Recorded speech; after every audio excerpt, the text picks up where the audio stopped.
Capítulo 11. Holden. A Dona Ger era feia. Holden vira fotos e vídeos das antigas marinhas oceânicas da Terra, e mesmo na idade do aço sempre houvera beleza nelas. Compridas e polidas, tinham a aparência de algo que se inclinava contra o vento, uma criatura mal contida pelos arreios. A Dona Ger não tinha nada disso. Como toda nave espacial de voo longo, era feita na configuração torre comercial, cada convés era um andar da construção, e escadas ou elevadores desciam pelo eixo. O impulso constante tomava o lugar da gravidade. Mas a Dona Ger parecia mesmo um edifício comercial visto de lado. Quadrado e em blocos, com pequenas projeções bulbosas em locais aparentemente aleatórios. Com quase 500 metros de comprimento, era do tamanho de um edifício de 130 andares. Alex dissera que a nave pesava 250 mil toneladas, e parecia mais pesada. Holden refletiu, não pela primeira vez, sobre quanto o senso estético da humanidade se formara em uma época em que objetos elegantes cortavam o ar.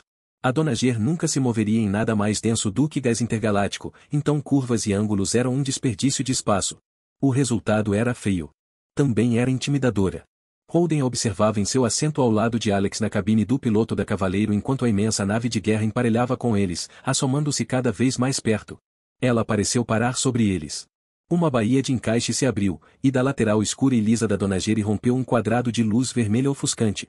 A Cavaleiro soou insistente, lembrava-o dos lasers de mira apontados para seu casco. Holden olhou para o ponto em que os canhões de defesa miravam para ele. Não conseguiu encontrá-los. Quando Alex falou, Holden deu um salto. Entendido, Dona Ger, o piloto respondeu. Já bloqueamos a direção. Vou parar o impulso. Os últimos vestígios de peso desapareceram. As duas naves ainda se moviam a centenas de quilômetros por segundo, mas os cursos combinados faziam parecer que estavam paradas.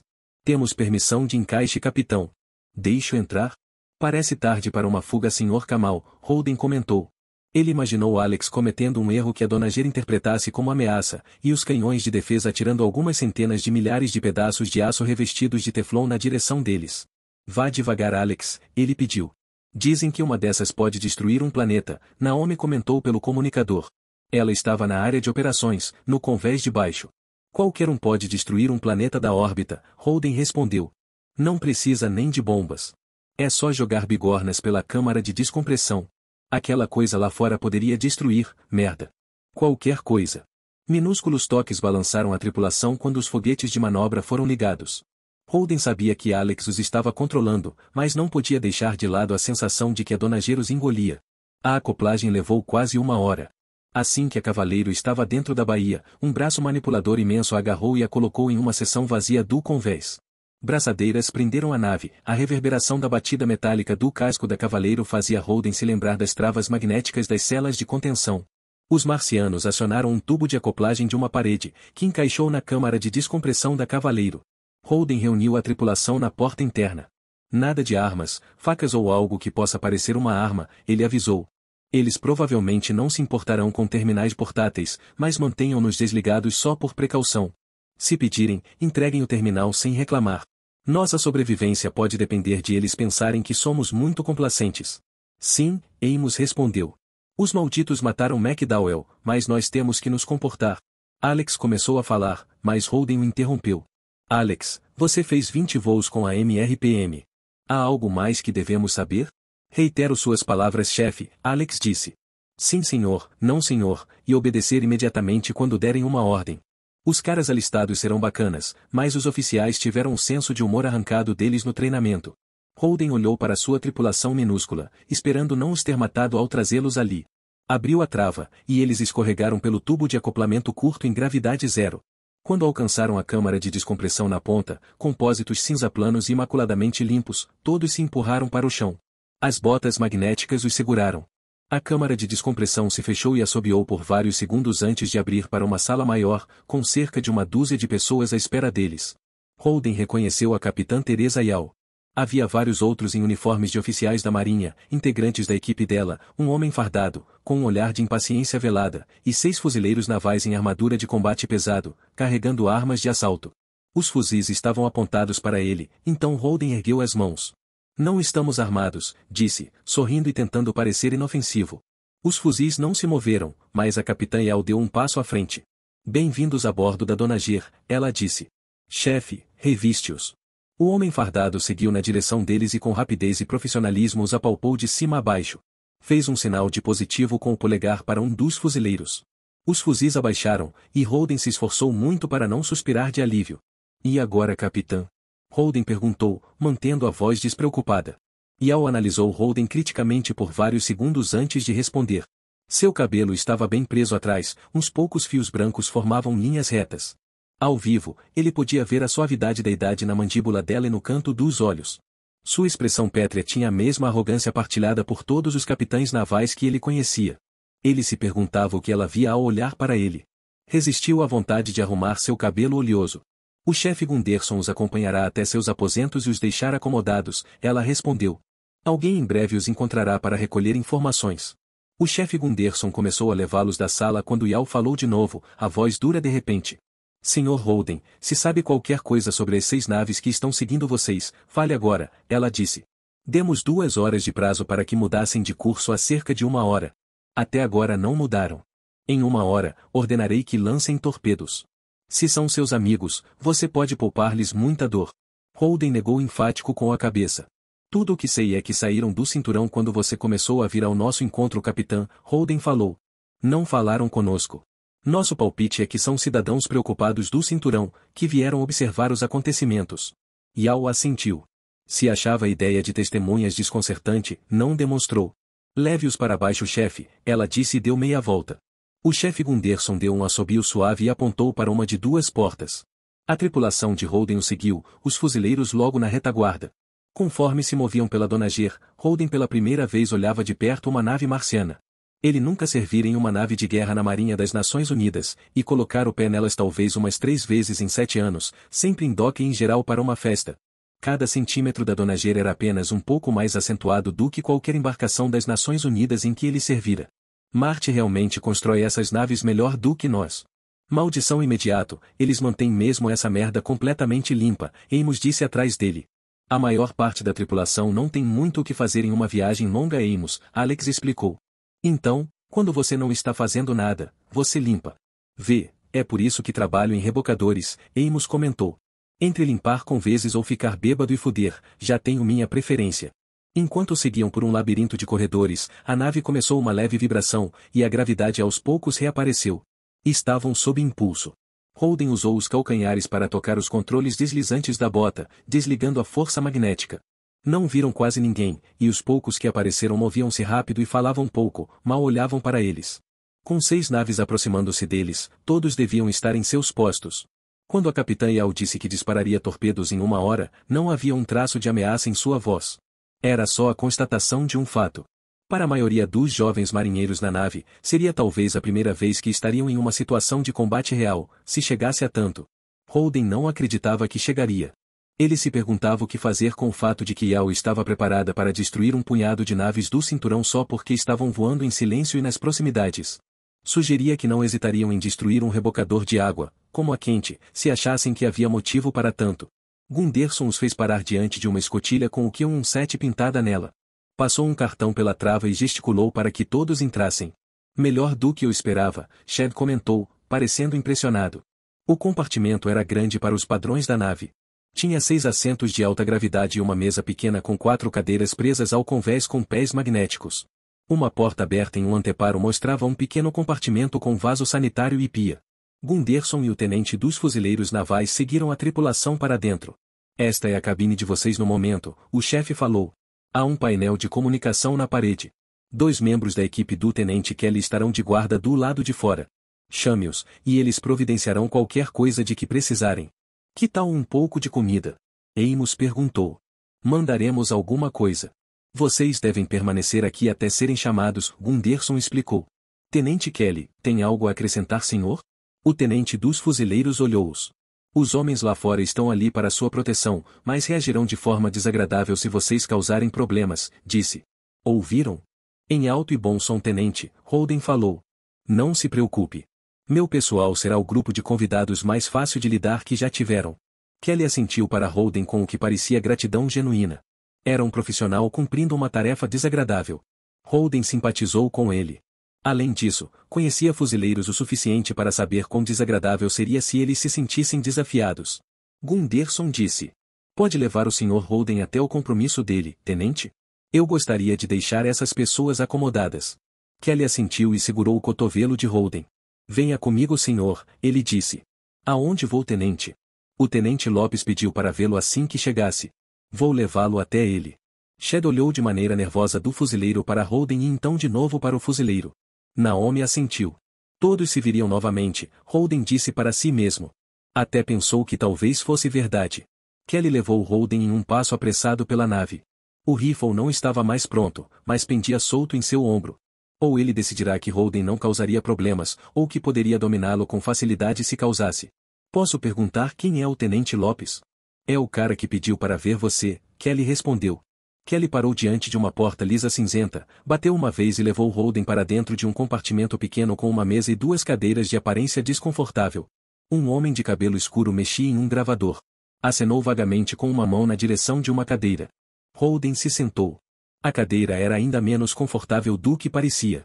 Você pode ir, Sr. Kelly, o homem que Holden presumiu ser Lopes falou. Kelly saiu e fechou a porta. Quando terminou, Lopes se sentou do outro lado da mesa, diante de Holden, e estendeu a mão. Holden o cumprimentou. Sou o Tenente Lopes. Kelly de certo lhe disse isso. Trabalho para a inteligência naval, e tenho quase certeza de que isso ele não lhe contou. Meu trabalho não é secreto, mas os fuzileiros são treinados para ficarem de bico calado. Lopes pegou no bolso um pequeno pacote de pastilhas brancas e colocou uma na boca. Não ofereceu para Holden. As pupilas de Lopes se contraíram em pontos minúsculos enquanto ele chupava a pastilha. Drogas de foco. Ele observaria cada tique do rosto de Holden durante o interrogatório. Difícil mentir. Primeiro-tenente James R. Holden, de Montana, Lopes disse. Não era uma pergunta. Sim, senhor, Holden respondeu do mesmo jeito. 7 anos na Marinha das Nações Unidas, último posto no destroyer Zanfei. Eu mesmo. Seu arquivo diz que foi expulso por agredir um oficial superior, Lopes falou. Isso é muito clichê, Holden. Você socou o velho? Sério? Não. Eu errei. Quebrei a mão em um anteparo. Como aconteceu? Ele foi mais rápido do que eu esperava, Holden replicou. Por que tentou? Eu projetei meu autodesprezo nele. Foi um golpe de sorte e acabei machucando a pessoa certa, Holden disse. Parece que você pensou no assunto desde então, Lopes comentou, sem tirar as pupilas contraídas do rosto de Holden. Terapia? Muito tempo para refletir na Canterbury, Holden respondeu. Lopes ignorou a abertura óbvia e perguntou. O que você percebeu com tanta reflexão? A coalizão pisava no pescoço das pessoas aqui fora há mais de 100 anos. Eu não gostava de ser a bota. Um simpatizante da APE então? Lopes perguntou sem mudar em nada a expressão. Não. Não mudei de lado. Parei de jogar. Não renunciei à minha cidadania. Gosto de Montana. Estou aqui porque gosto de voar, e só uma arapuca enferrujada Belter como a Canterbury me contrataria. Lopes sorriu pela primeira vez. Você é um homem excessivamente honesto, Sr. Holden. Sim. Por que afirma que uma nave militar marciana destruiu sua nave? Não afirmo. Expliquei tudo na transmissão. Tinha tecnologia disponível apenas nas frotas dos planetas interiores, e eu encontrei uma peça de hardware da MRPM no dispositivo que nos enganou para que parássemos. Vamos querer ver isso. Com todo prazer. Seu arquivo diz que é filho único em uma família cooperativa, Lopes comentou, agindo como se nunca tivesse parado de falar sobre o passado de Holden. Sim, 5 pais, 3 mães. Tantos pais para uma única criança, Lopes comentou, desempacotando lentamente outra pastilha. Os marcianos tinham muito espaço para famílias tradicionais. A redução de impostos para 8 adultos com uma só criança permitiu que eles tivessem 22 acres de uma fazenda decente. Há mais de 30 bilhões de pessoas na Terra. Essa é a área de um parque nacional, Holden falou. Além disso, a mistura de DNA é legítima. Eles não são pais apenas no nome. Como decidiram quem levaria você no ventre? Mãe Elise tinha os quadris mais largos. Lopes colocou a segunda pastilha na boca e a chupou por alguns instantes. Antes que retomasse a fala, o convés balançou. O gravador de vídeo sacudiu em seu braço. Lançadores de torpedos? Holden perguntou. Parece que aquelas naves do cinturão não mudaram o curso. Algum pensamento sobre isso, Sr. Holden? Só que vocês parecem bem dispostos a destruir naves do cinturão. Você nos colocou em uma posição na qual não podemos nos dar ao luxo de parecer fracos. Depois de suas acusações, há muitas pessoas que não nos têm em bom conceito. Holden deu de ombros. Se o homem queria ver culpa ou remorso em Holden, estava sem sorte. As naves do cinturão sabiam onde estavam se metendo. E não tinham dado meia volta. Mesmo assim, algo o incomodava. Eles podem odiar vocês com todas as forças, Holden disse, mas é difícil encontrar suicidas suficientes para tripular 6 naves. Talvez pensem que podem fugir dos torpedos. Lopes não se moveu, seu corpo todo extraordinariamente parado sob o efeito das drogas de foco. Lopes começou a dizer, e o alarme geral do alojamento soou. Era ensurdecedor no pequeno compartimento de metal. Santo Deus, eles revidaram? Holden perguntou. Lopes sacudiu-se, como um homem que acordava de um devaneio. Levantou e apertou o botão da porta. Um fuzileiro entrou segundos depois. Leve o Sr. Holden de volta aos aposentos dele, Lopes pediu antes de sair correndo do compartimento. O fuzileiro apontou o corredor com o cano da arma. Sua expressão era dura. É tudo muito divertido até que alguém atire de volta, Holden pensou. Naomi deu um tapinha no assento vazio ao lado dela e sorriu. Enfiaram lascas debaixo das suas unhas? Ela perguntou. Não, na verdade, ele foi surpreendentemente humano para um sabichão da inteligência naval, Holden replicou. É claro que estava só se aquecendo. Vocês ouviram alguma coisa sobre as outras naves? Alex respondeu. Não. Mas aquele alarme significa que elas os pegaram de surpresa. É insano isso de voar por aí nessas bolhas de metal e tentar fazer buracos uns nos outros, Shed comentou em voz baixa. Vocês já viram o que faz uma exposição longa à descompressão e ao frio? Arrebenta todos os vasos capilares de seus olhos e pele. Danos nos tecidos dos pulmões podem causar uma pneumonia maciça, seguida por cicatrizes semelhantes a enfisemas. Quero dizer, se você não morrer. Que divertido, doutor. Obrigado, Amos ironizou. A nave vibrou de repente, em um ritmo sincopado, porém em velocidade ultra-rápida. Alex encarou Holden com olhos arregalados. É a rede de defesa se abrindo. Isso significa que os torpedos estão chegando, ele falou. Melhor se amarrarem bem, crianças. A nave pode começar a fazer algumas manobras violentas. Todos exceto Holden já estavam presos nos assentos. Ele prendeu os cintos de segurança. Que saco! Toda a ação está acontecendo a milhares de quilômetros daqui, e não temos instrumentos para olhar, Alex disse. Não temos como saber se alguma coisa está passando pelo escudo da Dona Gera até que apareça um buraco no casco. Cara, todo mundo está bem divertido hoje, Amos comentou em voz alta. Os olhos de Shed estavam arregalados e seu rosto muito pálido. Holden negou com a cabeça. Isso não vai acontecer, ele falou. Esta coisa aqui é imbatível. Quem quer que esteja nessas naves, pode fazer um bom espetáculo, nada além disso. Com todo o respeito, capitão, Naomi interveio. Quem quer que esteja nessas naves já deveria estar morto, mas não está. Os barulhos distantes do combate continuavam, o ruído ocasional de um disparo de torpedo, a vibração quase constante das armas de defesa em alta velocidade. Holden não percebeu ter caído no sono até que foi chacoalhado por um rugido ensurdecedor. Amos e Alex gritavam. Shed berrava. O que aconteceu? Holden gritou sobre o barulho. Fomos atingidos, capitão. Alex gritou. Aquilo foi um golpe de torpedo. A gravidade de repente desapareceu. A Dona Ger parara seus motores. Ou haviam sido destruídos. Amos ainda gritava merda, merda, merda por cima do barulho, mas pelo menos Shed não berrava mais. Estava sentado no assento, encarando o vazio com olhos arregalados, o rosto sem cor. Holden soltou seu cinto de segurança e avançou na direção do painel de comunicação. Jim. Naomi o chamou. O que está fazendo? Precisamos descobrir o que está acontecendo, Holden respondeu por sobre o ombro. Quando alcançou a antepara da escotilha, apertou o botão do painel de comunicação. Não houve resposta. Apertou de novo, então começou a socar a escotilha. Ninguém apareceu. Onde estão os malditos fuzileiros? Ele perguntou. As luzes se apagaram e voltaram. E de novo, em uma cadência lenta. São disparos de armas de indução magnética. Merda. É um combate a curta distância, Alex admirou-se. Na história da coalizão, nenhuma nave da capital entrara em batalha tão próxima. Contudo, naquele momento disparavam os grandes canhões da nave, o que significava que o alcance era suficiente para viabilizar uma arma não guiada. Centenas ou mesmo dezenas de quilômetros, em vez de milhares. De algum modo, as naves do cinturão haviam sobrevivido à barreira de torpedo da Dona Ger. Alguém mais acha que esta merda está desesperadamente estranha? Amos perguntou com um toque de pânico na voz. A Dona Ger começou a soar como um gongo tocado uma e outra vez por um martelo imenso. Os marcianos respondiam ao fogo. O disparo de indução magnética que matara Shed nem mesmo fez barulho. Como um truque de mágica, 2 buracos redondos perfeitos em cada lado do aposento surgiram em uma linha que cruzou com o assento de Shed. Em um instante o médico estava ali, no seguinte, sua cabeça desaparecera na altura do pomo de Adão.